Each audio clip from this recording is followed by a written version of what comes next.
We followed the Libertarian Party's national convention, so you don't have to. We watched the guest talks by Trump, watched the guest talk by Robert Kennedy Jr., we saw the new candidate, the new presidential nominee of the party, characterize the war in Gaza as genocide, and we also saw the Mises Caucus retaining its control on the party. We're going to discuss all this in the New Idea Live with me, Nikos Sotirakopoulos, and my colleague Ben Bayer. Ben, a chaotic conference, but the Libertarian Party and chaos seem to go hand in hand. And let's face it, it's difficult being the Libertarian Party. As our friend Don Godkin says, when you're outside of the mainstream, often you attract people who are sometimes better than the mainstream, but also worse than the mainstream. And the Libertarian Party has had its share of fringe and eccentric figures. But at the same time, it wants to present itself as a viable political alternative. So, for example, we saw that in 2016, they nominated for the presidential elections someone with mainstream credentials, the former governor Gary Johnson. But the result was that Johnson was someone who was uninspiring and someone who, if you ask me, wouldn't recognize liberty if it hit him on the head with a baseball bat. So then they decided that the party needed a change. So what happened is that in 2022, one of the fractions, let's say, of the party, what we would call the paleo-libertarians, the Rothbardians, people closer to anarcho-capitalism, organized themselves in the Mises Caucus and they took over the party. So the Mises Caucus is very big on the culture wars. They see themselves more towards the right when it comes to the culture wars. And this alienated a big part of the Libertarian Party. So the party reached these conventions, having issues with fundraising, having issues with particular charters of the party, wanting to distance themselves from the leadership of the party. And within all this chaos, they also announced that we would have at least 3 big guest speakers in the party, which would be other outside, let's say, the libertarian mainstream, to put it this way. And this would be Donald Trump, this would be Robert Kennedy, but also Vivek Ramaswamy. So this was something unusual, having these 3 outsiders giving a talk in the party. So this meant that the convention, the Libertarian Convention, got a lot of attention, and here we are discussing it. Have you got some starting comments? Because I have more insider drama from the libertarian world. Yes. So, Nikos, you mentioned the role of the Mises Caucus in the current leadership of the Libertarian Party. And I think, there's a lot we can say about them, but I'll start just by saying something about what the name of that group symbolizes here. It's telling, I think, that the Mises Caucus, which represents, as you say, the so-called paleo-libertarian wing of the libertarian movement, is taking the name of Ludwig von Mises, who was an Austrian economist, and hijacking it, in effect. Mises, the economist, was not an anarchist. He's not an anarcho-capitalist in the way that the Mises Caucus people are, in the way that the Mises Institute people, many of whose principles are also in one way or another associated with this wing of the movement. And I find it telling that just as the Mises Caucus people have hijacked the name of Mises, so too they have, and this is symbolic of the libertarian movement generally, hijacked the concept of individual liberty from its origin in the Enlightenment. As we have discussed in previous podcasts and will continue to discuss today, the so-called modern libertarian movement has no real philosophical basis. It has no shared principles. The only thing that its members share is reverence and devotion to something they call liberty. But liberty can mean many different things in the minds of different people. That's why you need a philosophic basis to clarify that meaning. And the fact that you see this kind of chaos breaking forth in something like the Libertarian Party is, I guess, not too surprising because, there are many libertarians in the world, many members of this movement. Not all of them have always associated with the party. The party, however, has always, as far back as I can remember, manifested all of the worst tendencies of the movement. And so it's totally logical that at this point it now be taken over by sympathizers with the religious anti-Enlightenment right, who are the furthest you can imagine from the Enlightenment advocates of individual liberty who originally championed that concept in the West. And you can definitely see this in the guests that they invited. And what happens then when you don't have a unifying principle? You have different, let's say, groups within the party. So there is the bleeding heart libertarians, there is the other side calls them left-wing libertarians, they're the classical liberals, and on the other side, as we said, the Mises caucus and the Rothbardians. But they're all united by one factor. There's one topic where all these different sides of the party agree. And this is how they view the recent, the war in Gaza. They view it as the fault of Israel, and they view it as the new nominee of the party called it a genocide. And it's very interesting that there's one figure in the libertarian movement, actually a figure who is highly esteemed, or used to be highly esteemed. He was a legend in the movement, Walter Bloch. He used to be a senior fellow in the Mises Institute, and because he claimed that Israel's defense is within the non-aggression principle, which libertarians consider like the cornerstone of their philosophy, that the non-aggression principle is not incompatible with a defensive war. He had this view, he wrote about this, so he basically said Israel has a right to defend itself. And he was excommunicated. He was excommunicated by Hans Hermann Hoppe, who is, let's say, the patriarch of the Rothbardian part of the libertarian movement, and he was excommunicated also from the Mises Institute. Last time I checked, half an hour ago, his name does not appear anymore in the senior fellows. And at the same time, as we see the protests taking place and the occupations in the university, we've had the Libertarian Institute, which is run by some of the people who are prominent in the Mises caucus. We have these people supporting actually the protests in the university, supporting the keffiyeh, the Palestinian keffiyeh wearing students, who are the people who some years ago were protesting for Black Lives Matter. They are the people who protest for causes that you wouldn't expect a libertarian to support. But now, because they protest against Israel, of course, the paleo-libertarians actually consider them the good guys. So they side with the pro-Palestinian protesters. And at the same time, we had, again, one of the leading figures behind the Mises caucus, Scott Horton, in the convention, claiming that October 7 was inevitable. Why? Of course, because of the United States and Israel and their policy towards Hamas. So this is the one topic where, whether you are a paleo-libertarian or whether you are more of a what they call a leftist libertarian as the new nominee of the party, they agree in this one topic that, of course, Israel is to blame. So this was the drama leading to the convention.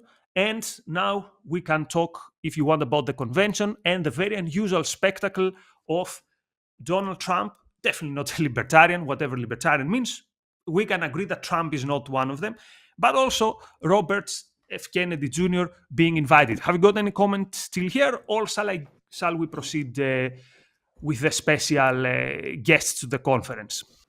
Yes, Nikos. So the situation with Bloch is especially interesting, and for some of the reasons that you state. So I've followed Bloch's career somewhat. He used to be a colleague of mine at Loyola New Orleans, and he's in many ways been exemplary of all of the views that Ayn Rand and objectivists have criticized libertarians for, in particular his advocacy of anarchism. And the way I always used to think of Dr. Bloch was, he's wrong about so many things, but at least he gets Israel right. and now, of course, that chicken has come home to roost for him with this movement that he has otherwise tried to associate himself with, the Mises Caucus or the Mises Institute wing of the libertarian movement. And Nikos, you and I, we talked about on a previous episode how the underappreciated history of the libertarian movement, if you go back especially to its roots in the 19th century, that it begins with a blurring between Enlightenment individualist and Marxist principles. This is to be expected when all that you see as joining, as all that you see the members of your movement having in common is their advocacy of so-called liberty or freedom. Because of course, Marxists believe in freedom too. They believe in freeing the oppressed proletariat from the oppressive capitalist class. And so there's so much potential for equivocation there if all you care about is the word and not about having some shared underlying philosophical principles. And if anybody wants to learn more about this, go back to that episode of ours. We'll show it to you at the end of the episode today. We talk about this book by Matt Zwolinski and John Tomasi, The Individualist, which is a history of the libertarian movement. And they put a lot of emphasis on the left-wing origins of the libertarian movement. So it should not be a big surprise that the left-wing opposition to Israel that comes in the form of advocating on behalf of the freedom of the oppressed Palestinians, represented by the great liberators Hamas, should be the side that they end up cheering for.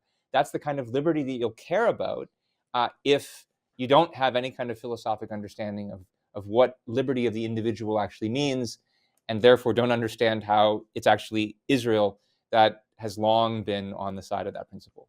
But yeah, we should talk about how this all comes out in the convention itself. Okay, so the question many people would ask is, why would Trump and Robert Kennedy Jr. appear in the convention? Now, if we believe the organizers of the Libertarian Party, particularly Trump invited himself. We don't know the details about Kennedy, or at least I don't know him, but Trump looks like he invited himself. And probably Trump is thinking that he lost in 2020 some key swing states because of the votes going to the Libertarian Party. So he wanted to make sure that he makes his case that libertarians should vote for him. Now the question is, but why would the Libertarian Party want Trump? And this is my and Kennedy, and this is my explanation, which is that since the Mises Caucus took over the party, libertarians view themselves as particularly active in the culture wars. And their main enemy is what they consider the quote woke establishment, or what they consider quote the globalists. And therefore, they would see Trump as someone who opposes the quote current thing. Again, in their mind, the liberal elites, the World Economic Forum, the World Health Organization, all these things are in their mind, this globalist elite. So this is why they see Trump as, if not a potential ally, someone with whom they have some common ground. And the same with Robert Kennedy Jr., because of the views that he took during the pandemic. So this is why we see these figures, which again, no one would ever mistake Trump for a libertarian, whatever we mean by libertarians. This is why we see them on the convention. So Ben, is this a good reading of the situation? Yeah, Nikos, I think it's important that when nothing positive unites the members of a movement, when there are no actual philosophic principles that they have in common, the most likely thing to then keep them united in the end is opposition to a common enemy. And it's important then that even if the enemy deserves condemnation, even if it really is an evil ideology, a corrupt set of leaders, if you as a movement don't have any kind of positive alternative to offer as opposed to this leader that you oppose, or this movement that you oppose, then it's inevitable that what you're going to have in the end is a fundamentally kind of nihilistic movement. And that's something that has been, that the libertarian movement has exemplified for a long time, not just in this recent convention, though I think it's especially coming to the forefront in this recent convention. They were much more opposed to America during the Vietnam War than they were ostensibly in favor of anything recognizable as liberty if they were cheering on the Viet Cong army in its opposition to America just because they saw Americans as statists. And I think you see a similar kind of dynamic going on today, and we'll get into more of the details of that as it comes out in the convention. So the first talk that we're going to comment on was Kennedy's talk. His main point was the lockdowns during the COVID pandemic. He characterized the lockdowns as the biggest infringement of liberty that we've seen. He also accused Trump for being part of this infringement of liberty, and then he also talked about what he sees as censorship. So his focus was the Bill of Rights. He thought that this is where he could find some common ground with libertarians, and then he said many of our rights are infringed through the state of emergency during the lockdowns, but also through this collusion of big government and big business with what he sees as censorship. So how did you view his talk? Yeah, so I think RFK's talk was emblematic of some of the kinds of issues we've been discussing, because if in fact there's no set of philosophical principles that holds this movement together, then it should also follow that there's no coherent set of policies that they'll be able to coalesce on. And you see a kind of incoherence in the policies they are cheering for when RFK takes the stage, or if not cheering for all of them, then at least not jeering him or booing him for some of the things that they must know that he stands for. So, okay, yes, RFK opposed the COVID lockdowns and the travel restrictions that were associated with them.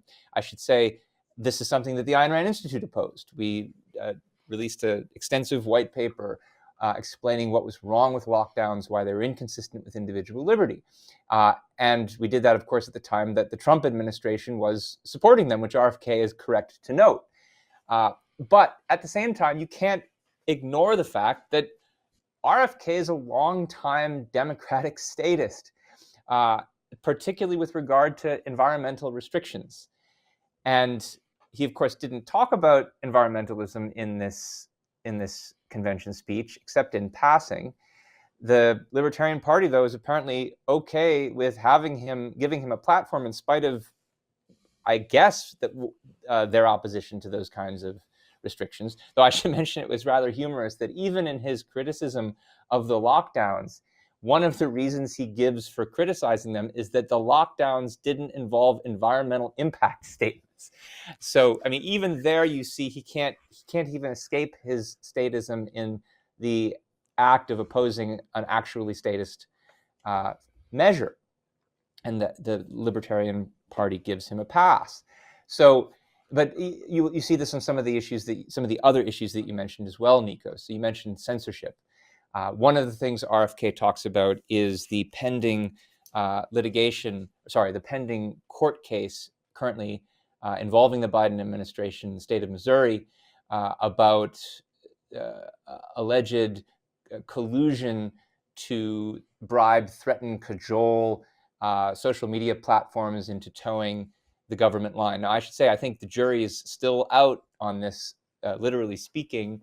The Fifth Circuit of Appeals Court in the South, the most conservative of the different federal court circuits, granted an injunction or allowed an injunction to pass against the Biden administration's alleged threats, though it narrowed it, suggesting that maybe they were not quite as the allegations of these threats were not as well supported as it might have seemed.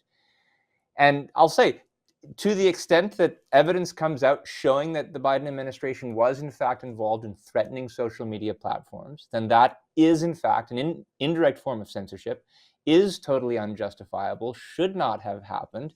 And to that extent, RFK or anybody is justified in opposing it. But in the same breath as he condemns these alleged interferences, He also, and here you see his statism showing again, condemns the social media platforms because of their quote-unquote monopolistic control over the public space, which he sees as a form of censorship. He sees as some kind of infringement on quote-unquote liberty. But of course, this language of monopolistic tyrants infringing on liberty has always been the buzzword of leftists who are in favor of antitrust laws, who are very much in favor of regulating private industry on completely spurious grounds. So you saw that also. You saw that same package deal in what he said about censorship. The last of the kinds of package deals I'll mention is his discussion. I think this is also especially revealing. It's going to connect to some of the things we say later about Trump. His discussion of the cases against Snowden and Assange, who are the either fugitives from justice or currently convicted criminals who were involved in different hacking schemes against the United States. And he, of course, wants to free them from punishment.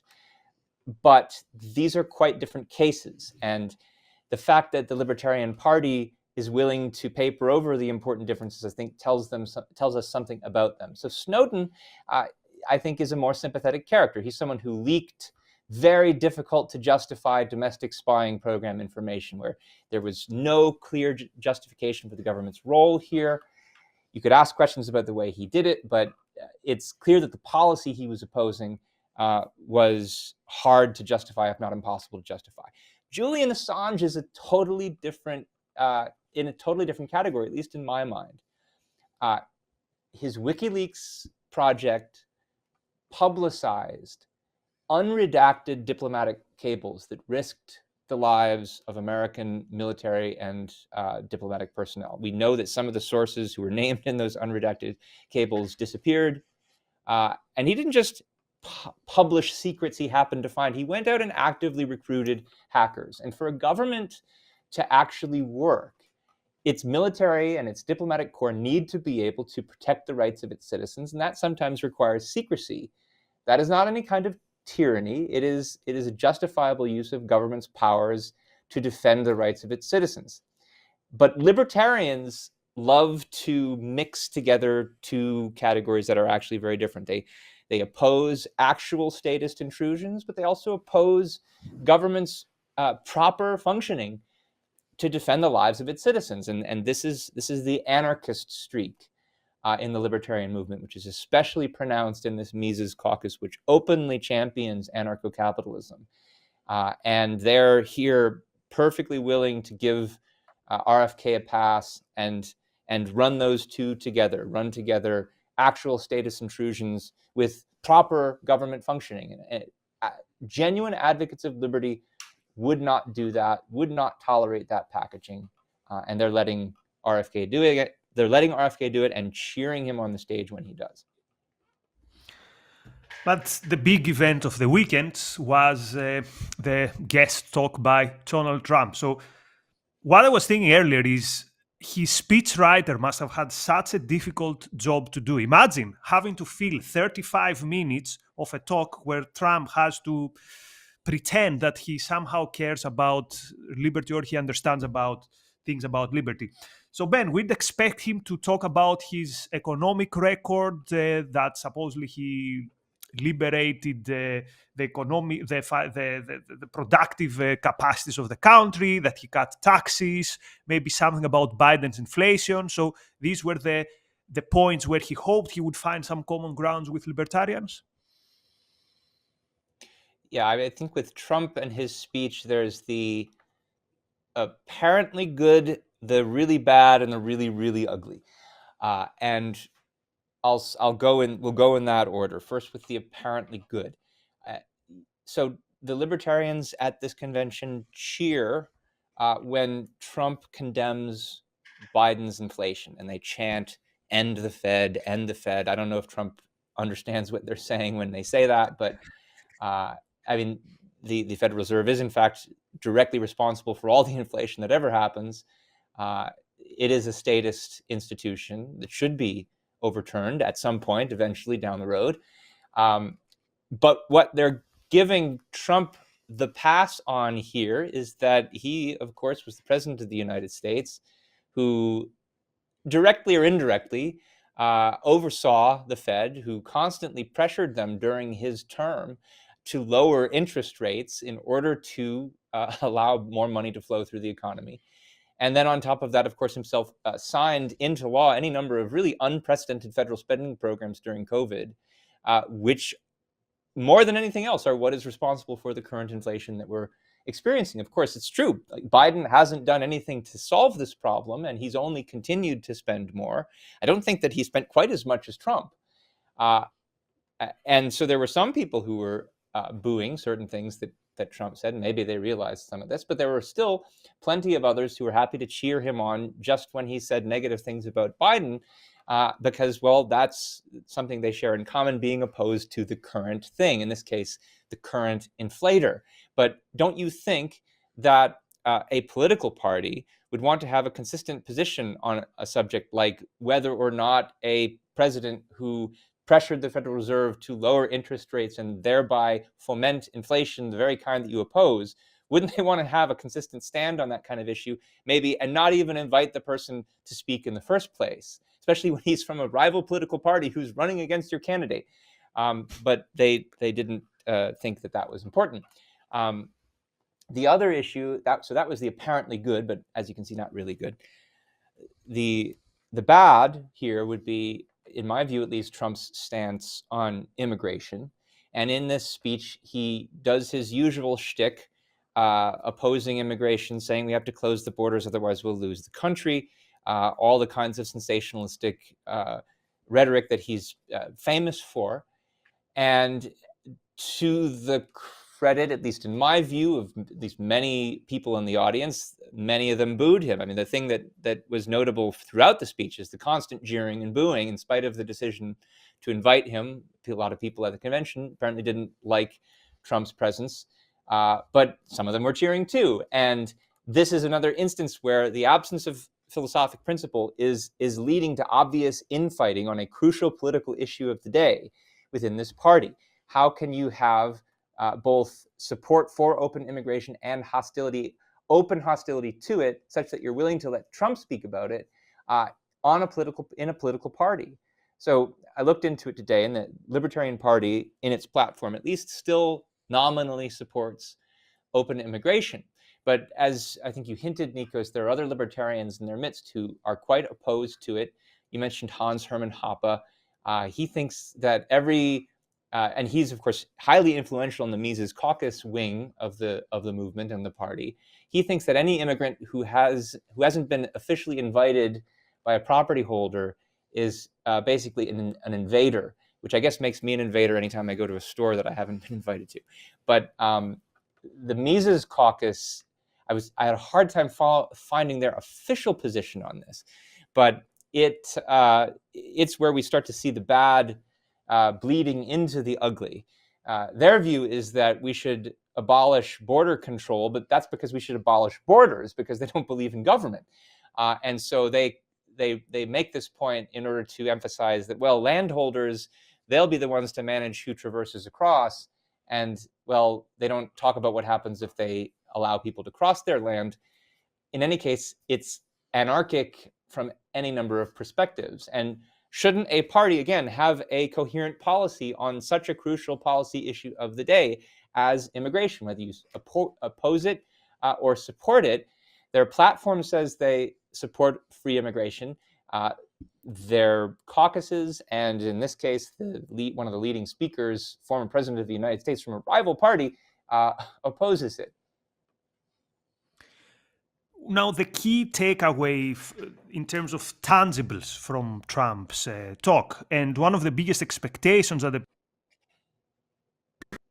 that Trump would give some news about what he would do if he became president with Ross Ulbricht. Now, who is Ross Ulbricht? He's the guy who founded an illegal market in the dark web called Silk Road. Think about something like Amazon, but where people could buy and sell stuff that were not legal to sell on Amazon. Mostly things like, mostly it was a drug market. Now, it was a drug market supposedly inspired by some libertarian principles. And actually, Ross Ulbricht made the case that the vision I have is people trading without the coercion of the state. Now, Ulbricht was actually arrested, and he got double life imprisonment, a very harsh sentence, and an unusually harsh sentence. Therefore, once he got into prison, there was a big and loud and very vocal campaign by libertarians who thought that Ross Ulbricht should be released. And Trump promised that in his first day in the office, he would release Ross Ulbricht. He would not technically not pardon him, but he would commute his sentence. And that's where he got the biggest applause in the conference. And Ben, I don't know how you view this. This is just my thoughts. This is not like the view of the institute or something. To me, it makes sense that, particularly if you read how the judge viewed the case, that it looks like the sentence was vindictive. Therefore, what Trump did was on a topic that is very easy for him to commute one sentence, he threw the red meat that the libertarians wanted on that particular topic. Of course, I wonder if Trump even knows who Ross Ulbricht is, because if he knew it, why didn't he do something in his first tenure in the White House? So what I think happened, someone told him, hey, this is an important topic for the libertarians, just give them this. How do you view this? Yeah, I think that question about why he didn't do it in the first term is important. And this is a complex case, but I think if you drill down into it enough, it's revealing. I'll start by saying that I'm opposed to drug prohibition. I think it's unjust to put basically non-violent people in jail for using, for selling, for facilitating the sale of drugs that are sold to consenting adults who have nobody to hurt but themselves, basically. That's not within the proper scope of government. A government that restricts itself to protecting individual rights should allow for what they call consenting, free exchange between consenting adults. In this case, that includes the use of drugs. But, and this is an important but, nevertheless, drug prohibition it's the law of the land. And someone like Ulbricht was facilitating massive violations of the law of the land. So if you think it's unjust to put him in jail, which on some level I certainly agree with, then it is good to work to overturn those laws. But here's the thing. We know too well that Trump supports drug prohibition. I mean, he regularly condemns open borders for facilitating the drug trade and complains about Mexicans coming across the border with their drugs, and about the fentanyl trade. Fentanyl, which, by the way, was sold also on Silk Road. Silk Road tore down every border there could be. And so, I mean, by the logic of letting Ulbricht out, there have got to be some other drug dealers out there, maybe even ones from Mexico, that you would have to release on similar grounds. But of course, he's not going to do that. And so what I think this shows is that his offer of the pardon is being extended for totally cynical and arbitrary reasons, that he's doing this to get votes from libertarians. And this is the worst possible basis you could have for granting a pardon. It's in effect quid pro quo. It's arbitrary. And because it's arbitrary, it is undermining of the rule of law. And that is anarchistic. And so this gets to the fact that even though Trump in certain ways is an authoritarian, in other ways, his campaign, his administration has always been chaotic. The biggest problem with his administration wasn't arbitrary restrictions he imposed on people, is that there was nobody actually in charge. Nobody knew what to do. Nobody knew what was happening. It was increasing and injecting further anarchy into the American political system. And so it's then no surprise that the Libertarian Party just doesn't care about that fact. It's a political win for them, but for them, anarchy is a political win. They see anarchy as consistent with liberty, or at least those of the members of the party who aren't themselves anarchistic, or at least tolerant of all the rest of them in the party who are. So the fact that they are tolerant of Trump injecting this further anarchy into the system with this pardon on no principle basis of his own is not too surprising. And this is where we really get into the ugly part that I said we were going to get into, Nikos, because I thought what Trump had to say in his talk and the way he was cheered about January 6th was particularly ugly. He treats Ulbricht in the same category as he wants to treat the defendants in the January 6th case, including the ones presumably who've already been convicted through a process of law. He wants to pardon them all. The libertarians in the audience cheer him when he says this. And I just can't emphasize enough that nothing could justify these pardons when someone is convicted of actual crimes related to January 6th. So it's true that not everybody who showed up for Trump's speech on January 6th was involved in that insurrection. But those who marched on the Capitol aiming to overturn the election results were engaged in a terrorist insurgent attack on the rule of law. And you could maybe justify pardoning somebody who you thought was unjustly accused of involvement in that act, or maybe you think they were disproportionately punished given the level of involvement. But I think that we are well past any doubts about the fact that it was, in fact, a terrorist insurgent attack on the rule of law in America. You cannot dismiss abundant video evidence of things that happened to that effect. And even if you were going to find certain individuals involved in that pardonable because they weren't as involved in it as others were, you would still absolutely need to lead any comments on this with a condemnation of that event, a condemnation, repudiation of that event as completely antithetical to American principles. But of course, Trump does not do that because Trump probably sympathized with what they were doing since it was in his name. And this just doubly underscores the ugly anarchistic streak, not only in Trump's authoritarianism, and that's not a paradox, but in the Libertarian Party's just open embrace of his calling for this. Many of them, in fact, are anarchists. Many of them want to abolish the government. They think any revolution that accomplishes that will be fine by their lights. Never mind if there is no plan, no philosophical basis for what's to follow it. There are attempts to associate the January 6th insurgents with the American revolutionaries. We've seen attempts lately in the controversy over the Appeal to Heaven flag that Justice Alito allegedly had flown at his New Jersey beach house. It's a completely unjustified association. There are many differences. One being that the American revolutionaries did have a plan. They did have a philosophical basis for planning what would follow their revolution. What would follow their revolution was a constitution that they had worked on for years, that they had studied history in order to lay down.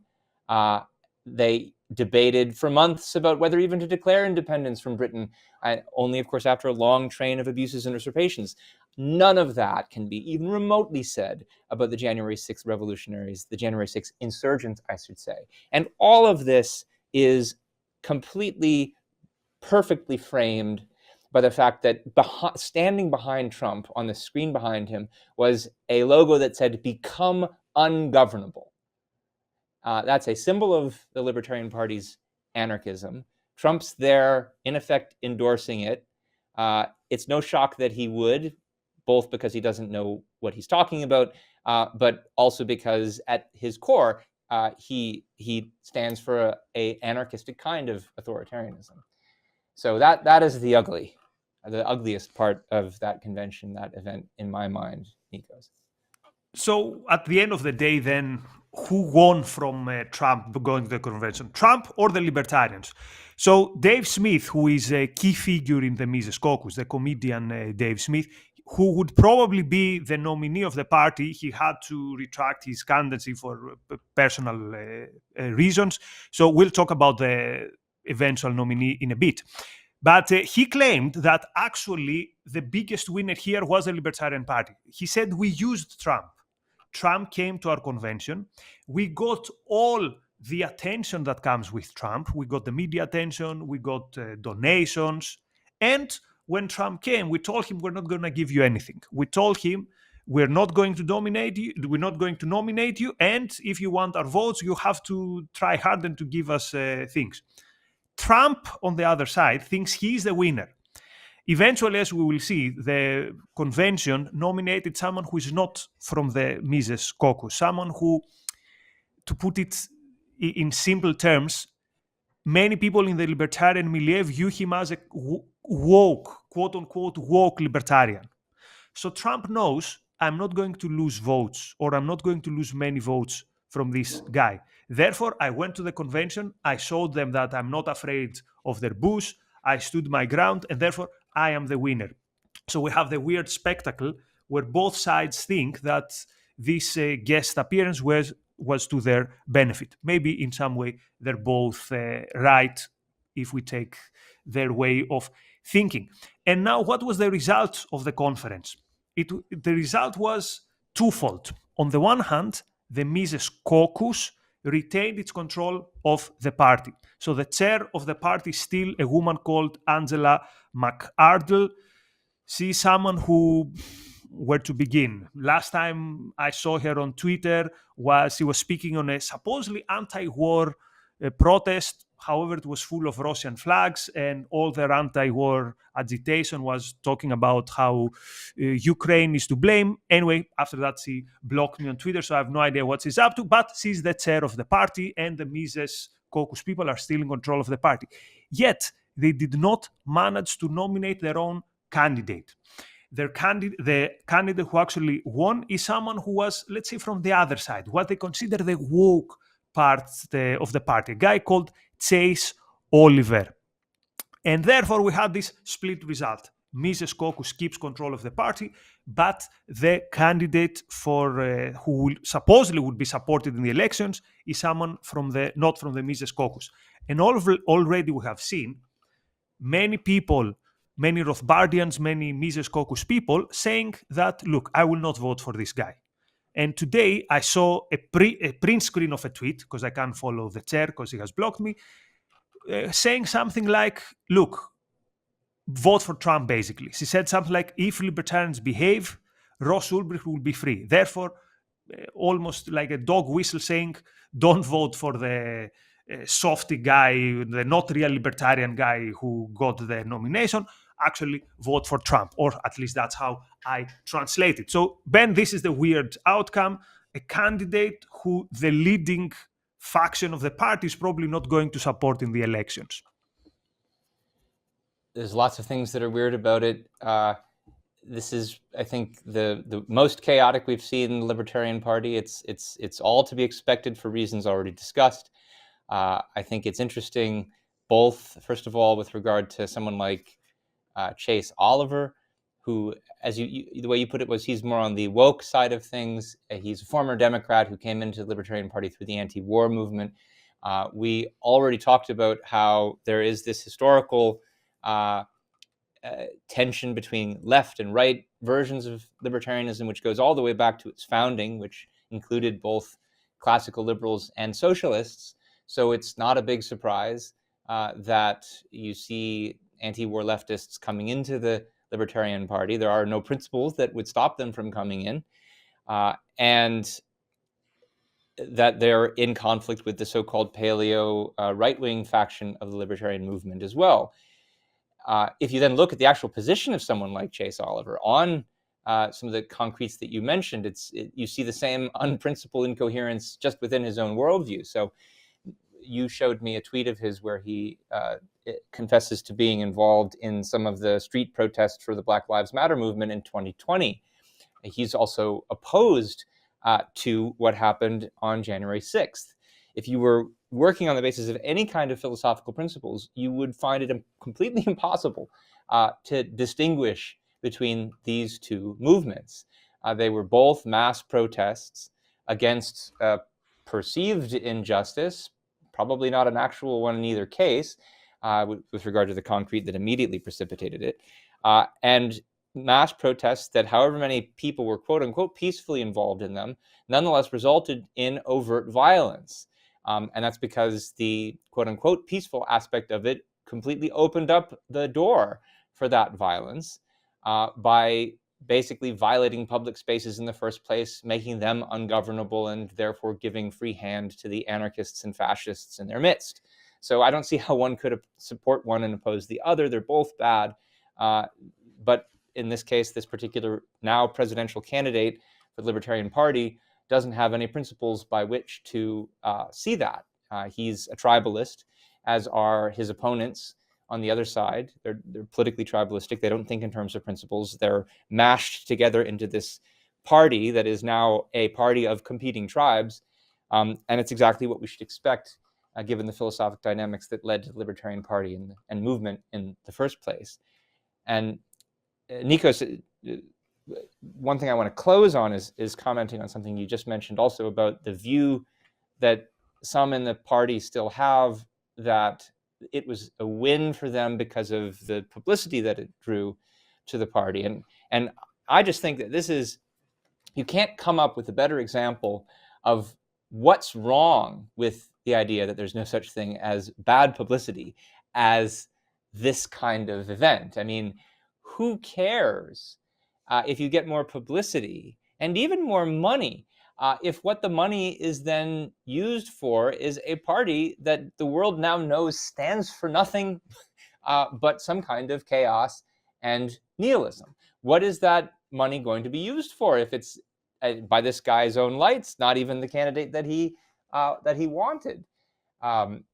There were no winners from the events of this weekend at this party convention. They were only losers. The main losers are the American people, the Americans who actually care about real individual liberty, which can only function under a rule of law.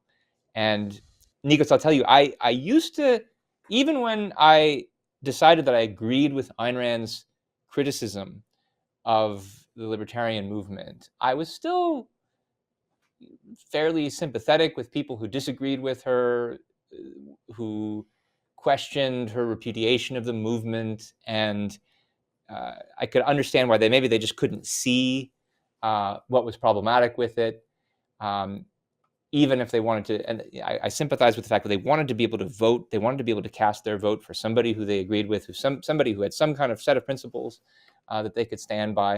I used to sympathize with those kinds of people, even though I disagreed with them. Now I just don't even sympathize. There's just no excuse, because the chaos at the heart of libertarian thinking has now manifested itself fully in concrete reality for all to see. And this convention is the best example I've seen of it so far. And that means that unfortunately, it should also be clear to anybody who does care about individual liberty that there just is no political party, not the Republicans, not the Libertarians, who stand for individual liberty. And the only way forward for those who actually value it is to radically revise the existing party system, to undermine one of the parties, take it over again, to come up with a brand new party. But we're not even to that point yet. There's just no ideological groundwork laid for that. Not if you see all the people in the Libertarian Party cheering for Trump's authoritarianism. The only way we're going to have a party worthy of anyone's vote anytime in the future is through really radical revolutionary philosophic change. And that's something that you can't do in 4 years, unfortunately, though it is something that we are working toward at the Ayn Rand Institute. And Ben, my experience is similar. For me, for years, Peter Schwartz's essay on libertarianism was such a hard pill to swallow. I mean, there was some part in me that thought, okay, at some level, there is something like an umbrella that we're under. But again, I'm more and more disillusioned, even with the new nominee. Initially, I was, okay, let's research this guy. And then I see he refers to the war in Gaza as genocide. And immediately I'm like, okay, this is a test for either a broken moral compass or a low intellect or a lack of historical knowledge. In any case, sorry, this guy is not for me. So this was the Libertarian Convention. We've discussed actually libertarians before. So people who are more interested in this topic, they can find some interesting sources. Around a year ago, we talked about libertarian apologies for Putin.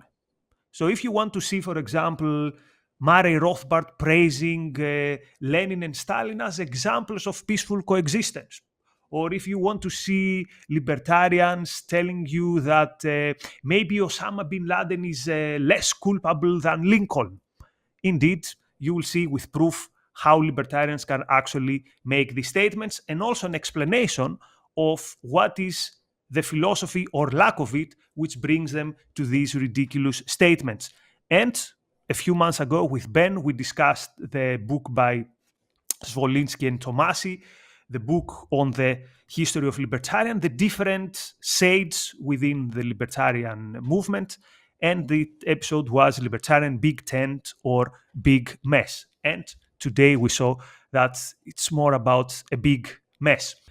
If you appreciate what we're doing, a subscribe, a like, a comment under our videos is helpful. Also, sometimes there are interesting discussions taking place under our videos in the comment section. Also, if you want to see new topics covered, if you have a suggestion for a topic, just drop us an email at newideal@aynrand.org. Many thanks for your time. Thank you, Ben. Bye, everyone.